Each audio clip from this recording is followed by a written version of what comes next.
నెల్లూరు జిల్లా రాపూరు మండలంలో మోంతా తుఫాను నిమ్మ రైతులను నిలువులా ముంచేసింది. తుఫాను ప్రభావంతో వీచిన ఈదురుగాలులకు నిమ్మ చెట్లు వేర్లతో సహా పైకి లేచాయి.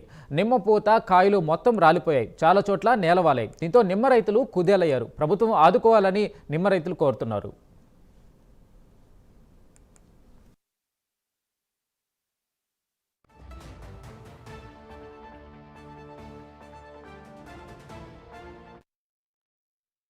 విధంగా నిమ్మ చెట్లు సాగు చేసుకొని అదే జీవనాధారంగా బతుకుతున్నాను నేను.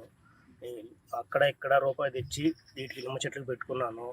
ఈరోజు నా చెట్టు ఈ విధంగా కాపు మీదే ఉంది. ఈ అకారమైన గాలి వానల వల్ల కాపు మొత్తం దెబ్బతిని దగ్గరగా 30-25 చెట్లు దాకా నాశనం అయిపోయాయి. దీనికి మీరు ఏదన్నా సాయం చేస్తారని ప్రభుత్వం తరపు నుంచి ఆశిస్తున్నాను. అది రాపూరు. విధంగా నిమ్మ చెట్లు సాగు చేసుకొని అదే జీవనాధారంగా బతుకుతున్నాను.